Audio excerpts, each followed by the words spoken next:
Even today, in the burning winds of the desert, one name still echoes: Pabuji Maharaj, the protector of cattle, the one who stood against injustice, and a revered folk deity of Rajasthan. I am Narinder Singh, and through the epic Veda channel, I am going to narrate to you the immortal and divine story of Pabuji Maharaj.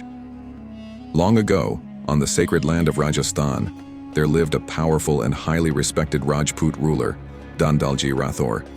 Along with his wife Kamalade, he ruled over the Kolomand region of Jodhpur district, an area that today lies within Falodi Tehsil. One early morning, Pabuji was walking toward a holy pond near Kolomand village. At that moment, an extraordinary event unfolded in the sky. From heaven, an Apsara descended and appeared at the edge of the pond. Her beauty was beyond comparison, unmatched by anyone on the mortal plane. The Apsara began her sacred bath in the pond. The moment Pabuji saw her, he was completely enchanted. But as soon as the Apsara noticed Pabuji watching her, she became deeply disturbed. According to the divine laws, if an Apsara is seen by a human, she loses the power to return to heaven. In a trembling voice, the Apsara said, "O king, now I cannot return to heaven. I am alone on this earth. What will become of me?" Moved by compassion, Pabuji replied, "If you wish, you may marry me. I will give you honor, protection, and a place in the royal palace." The Apsara accepted the marriage, but only with two conditions. First, she would have a separate chamber in the palace, which would remain her private space. Second, without her permission, no one, not even the king himself, would ever enter that chamber. If this vow was broken, she would immediately leave this world. Pabuji accepted both conditions, and the marriage was solemnized. After some time, the Apsara became pregnant, and around the year 1239 CE, a divine child was born. He was named Pabuji. But one day, unknowingly, Pabuji entered the Apsara's chamber without her permission. What he witnessed inside was beyond belief. There was no Apsara present. Instead, a massive lioness was seated there, and the child Pabuji was feeding on her milk. Pabuji stood frozen, overcome by fear and astonishment. At that moment, the lioness transformed, and the Apsara appeared in her true form. In a grave voice, she said, "O king, you have broken your vow. Now I cannot remain in this world." But then she continued, "I will not abandon my son." After the Apsara vanished, Pabuji Rathore was overwhelmed with sorrow. Only one question troubled his heart. Who would now raise and protect this divine child, Pabuji? At that moment, Pabuji's first wife, Mata Kamalade, stepped forward. She accepted Pabuji as her own son, gave him love, values, and discipline, and raised him like a true Kshatriya warrior. Time passed. As Pabuji grew older, extraordinary powers and unmatched courage began to reveal themselves within him. Pabuji had an elder brother, Budhoji, the biological son of Mata Kamalade. After the death of Pabuji, the rule of Kolomand passed into Budhoji's hands. But Pabuji was never attached to power or the throne. His life was dedicated to the protection of cows and livestock, and the service of common people. It is said that even in childhood, Pabuji would take up the sword and bow and ride out to help the Bhil tribal communities. Because of this, the Bhils came to regard him as their great protector. During this time, Pabuji was accompanied by 4 exceptionally brave and loyal companions: Chanda, a great warrior; Dema, a giant of immense strength; Salji, gifted with foresight; Harmal, a cattle herder and selfless warrior. Pabuji honored all of them and gave them the highest respect. Because of this, he became a just protector for people of every class in society. In his youth, Pabuji was drawn into his first major battle against Jindrao Kichi. Jindrao Kichi was a fierce feudal lord of the Jayal, Nagaur region. During a hunting expedition, a dispute arose between them, which soon turned into a brutal battle. In this conflict, the brave Dema displayed extraordinary valor and killed Jindrao Kichi's father, Sargade Kichi. From this moment, a deep and bitter enmity was born between Pabuji and Jindrao Kichi. To prevent further bloodshed, Budhoji chose the path of peace. Pabuji's sister Pimalde was married to Jindrao Kichi. Through this marriage, a political alliance was formed between the two sides. Sometime later, Jindrao Kichi visited his in-laws at Kolomand.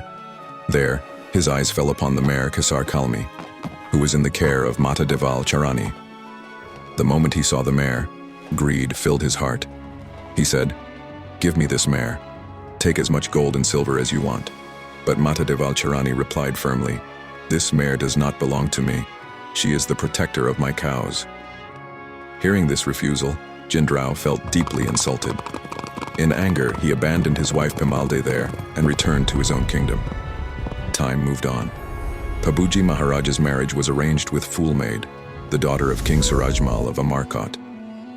On the day of the wedding procession, Pabuji went to Mata Deval Charani and asked for the mare Kesar Kalmi. At first, the mother refused, citing old enmity and the responsibility of protecting her cattle. Then Pabuji gave his sacred vow. "Whenever your cows are in danger, no matter where I am, I will come first to protect them." Upon hearing this promise, Mata Deval Charani agreed and entrusted Kesar Kalmi to Pabuji. But when this news reached Jindrao Kichi, he was consumed by rage. He refused to attend the wedding and began preparing for revenge. On the other side, Pabuji Maharaj, riding Kesar Kalmi, had already arrived at his in-laws' land with the wedding procession. At the same time, to take revenge for his humiliation and his father's death, Jindrao Kichi stole all the cows belonging to Mata Deval Charani. Here, at the wedding pavilion, as Pabuji Maharaj was taking the sacred rounds around the fire with his bride, suddenly Kesar Kalmi began neighing loudly and leaping restlessly. Pabuji Maharaj had completed only 3 rounds. From the mare's behavior, he immediately sensed Mata Deval Charani's cows were in danger. Remembering his sacred vow, Pabuji Maharaj left the wedding rituals incomplete and prepared to depart at once. Seeing this, his father-in-law asked, "Have we made some mistake?" Pabuji Maharaj spoke the complete truth. "I have given my word to Mata Deval Charani to protect her cows, and today that vow is calling me." His father-in-law replied, "We will send our soldiers, you should stay here." At that moment, Pabuji Maharaj said, "The tradition of the Raghu lineage teaches us, life may be lost, but a vow must never be broken." Saying this, Pabuji Maharaj mounted Kesar Kalmi, and along with his brave companions Chanda, Dema, and others, rode swiftly toward Kolumand. On reaching there, they learned that Jindrao Kichi had already fled with the cows. Before leaving, Mata Deval Charani said, "Before the battle begins, remember, he is the husband of your sister." Carrying this moral dilemma in his heart, Pabuji Maharaj advanced toward Jindrao Kichi. Near Deity village, close to Jodhpur, Jindrao Kichi had surrounded the cows with his massive army. There, a fierce battle broke out. On one side stood Pabuji Maharaj, with only a handful of warriors, and on the other side was Jindrao Kichi's vast army. In this battle, Pabuji Maharaj emerged victorious. The Kichi forces were defeated, and Mata Deval Charani's cows were successfully freed. Accepting defeat, Jindrao Kichi and his brother fell at Pabuji Maharaj's feet, begged for forgiveness, and vowed never to remain enemies again. To protect his sister's honor, Pabuji Maharaj spared Jindrao Kichi's life. But as Pabuji Maharaj turned back to leave, the wounded Jindrao Kichi, in an act of cowardice, struck him from behind. In this righteous war, in the year 1266 CE, Pabuji Maharaj attained martyrdom. After this, his brother Budhoji also attained martyrdom. When this news reached his would-be wife, Fool Maid, she chose the path of Sati, embracing Dharma. Popular belief holds that the final 4 sacred wedding rounds were completed by Pabuji Maharaj and Fool Maid in the heavenly realm. Sometime later, Budhoji's son, Jadoji Rathore, avenged the deaths of his father and Pabuji Maharaj and brought about the end of Jindrao Kichi. Later, Jadoji took initiation into the Nath tradition and became known as Rupnath Ji. This was the divine and immortal story of Pabuji Maharaj. Even today, he is worshipped as the protector of cows and camels. It is believed that Pabuji Maharaj was the first to bring camels to Rajasthan. Historical sources differ in some details. If any error remains, please forgive us. To listen to more such divine stories and immortal legends of folk deities, subscribe to the Epic Veda channel and do like and share the video. Thank you.